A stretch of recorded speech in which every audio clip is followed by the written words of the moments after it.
नमस्कार शर्मा, एक बार फिर आपके बीच में। जी हां, आज की टॉप स्टोरीज है आईवाईसी कांग्रेस के अध्यक्ष के खिलाफ जो है खबरें छापी गई हैं। खबरें एबीपी न्यूज की तरफ से। असम पुलिस ने यूथ कांग्रेस के अध्यक्ष श्रीनिवास को दिया नोटिस। महिला नेता का आरोप। श्रीनिवास बीबी महिला को नेता उत्पीड़न के मामले में असम पुलिस का नोटिस। असम जो है पुलिस पहुंची उनके घर। श्रीनिवास बीबी की तलाश में कर्नाटक पहुंची असम पुलिस। घर पर नहीं मिले तो चस्पा कर दिया नोटिस। अब साहब चल ये रहा है कि एक तरफ जहां पर इलेक्शन की गर्मा गर्मी में जहां प्रधानमंत्री मोदी को अपनी इज्जत दांव पे लगी हुई दिखाई दे रही है, अदानी के नाम पर वो जवाब नहीं दे पा रहे। सतपाल मलिक के आरोपों से घिरे हुए हैं प्रधानमंत्री मोदी, जिसके बारे में मीडिया भी जो है अपने कान या जुबान हिलाने के लिए तैयार नहीं। लेकिन सोशल मीडिया ने इतनी बुरी तरह से घेर लिया है कि कसमसा रही है भारतीय जनता पार्टी की पॉलिटिक्स और कसमसा रहे हैं भारतीय जनता पार्टी के नेता। वो एक अलग बात है कि भले ही ऐसे उल्टे सीधे निर्णय न्यायपालिका के द्वारा हो रहे हों, जिसमें नरोदा पाटिया के नरसंहार के लोगों को, जो भारतीय जनता पार्टी के लोग थे, बाबू बजरंगी या माया कोडनानी, उनको रिहा कर दिया जाए केवल चंद वोटों की खातिर कि शायद हम ये ऐसा करते हैं। बलात्कार करने वाले लोगों को भी आज़ाद कर दिया जाए और जिस पर कोई भी कान ना हिलाए। वो अलग बात है कि एक यूट्यूबर होता है मनीष नाम का, जिस पर डीवाई चंचूड़ अज्ञान बन जाते हैं, कहते हैं भाई इसके खिलाफ क्यों रिपोर्ट कर दी। कपिल सिब्बल बोलते हैं ये यूट्यूबर नहीं है, ये चुनाव लड़ चुका है, ये बीजेपी का कैंडिडेट है। साफ करते हैं अगली सुनवाई मनीष के बारे में 21 तारीख को होगी। ये वही मनीष तिवारी है जिसने यूट्यूब पर मुसलमानों के खिलाफ काटने साटने की बात की थी। लेकिन चलिए साहब, यहां पर बात करते हैं श्रीनिवास की। अब रीजन है कि जब सत्ता का हुक्मरान डरता है, सत्ता का हुक्मरान जब डरता है तो डरता है फिर पता नहीं क्या क्या करता है। डरने लगता है छोटी सी आवाज से, डरने लगता है छोटे से सवाल से।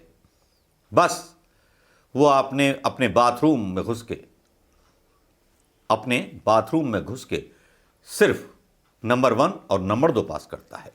चलिए दोस्तों, शुरू करते हैं कि असम की पुलिस की आज बड़ी बेइज्जती हुई। हेमंत बिश्व शर्मा की बहुत बेइज्जती हुई और इस बेइज्जती के मायने क्या थे और मायने क्या नहीं थे, इसके बारे में भी हम बताएंगे। ये खबर क्या थी, इसके बारे में भी हम बताएंगे।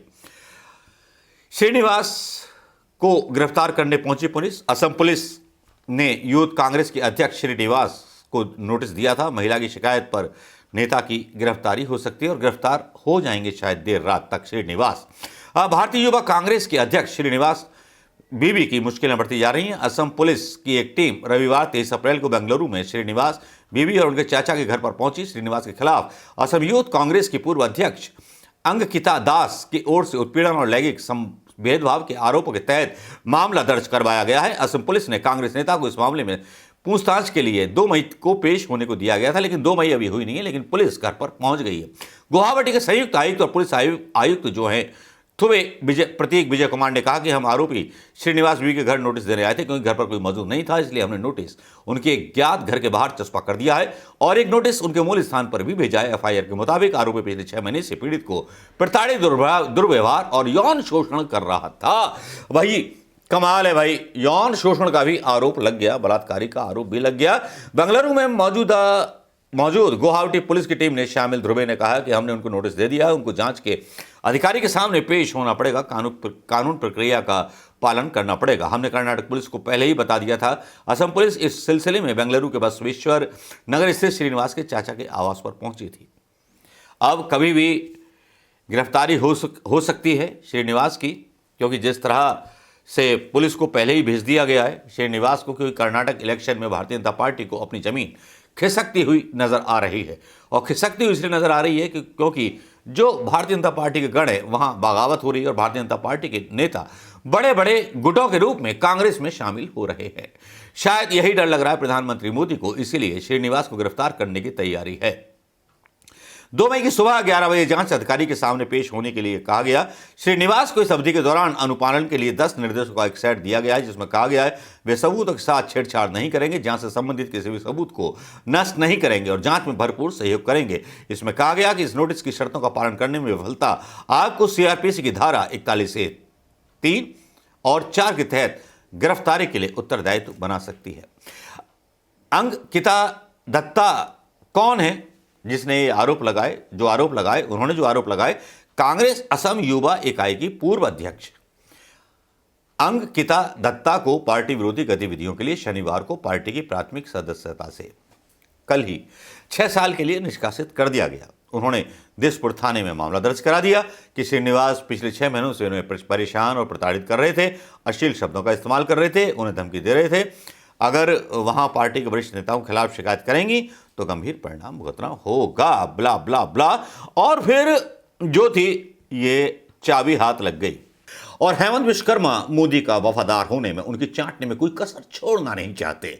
ये जनाब वो आदमी हैं जो मतलब खुद भ्रष्टाचार के आरोप में घिरे रहते हैं, और जब ईडी आईडी की जब इन पर छापा पड़ता है तो भारतीय जनता पार्टी में शामिल होकर के राहुल गांधी के बारे में टिप्पणी करने से पीछे नहीं हटते और अपनी पार्टी के खिलाफ, अपनी विचारधारा के खिलाफ पलट जाते हैं। ये वो हेमंत बिश्व शर्मा हैं जो आज मुख्यमंत्री हैं असम के।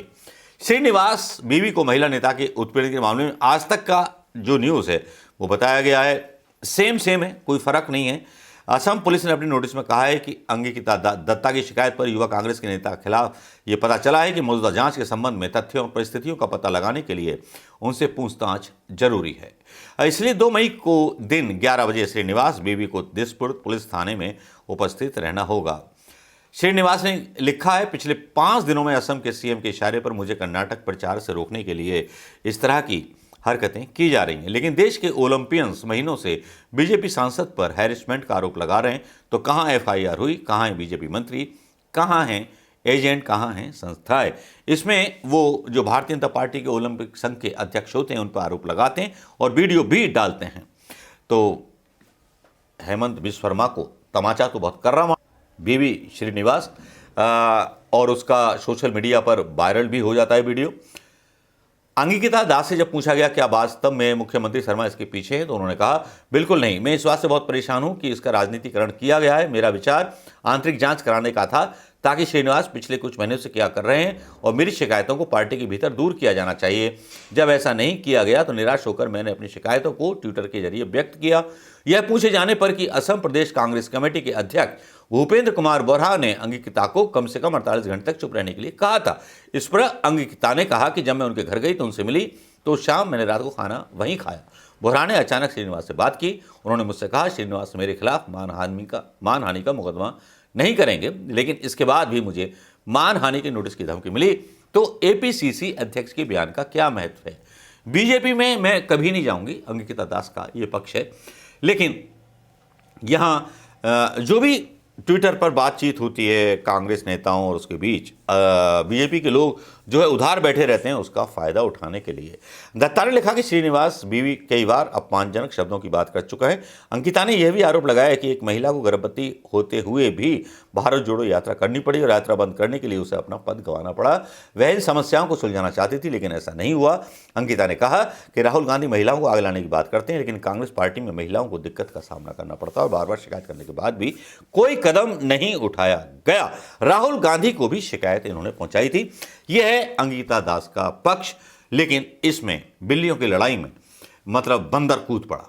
नाटक जारी है और इस नाटक का फायदा इतना हो सकता है कि श्रीनिवास को कभी भी गिरफ्तार किया जा सकता है। दोस्तों नमस्कार, जय हिंद।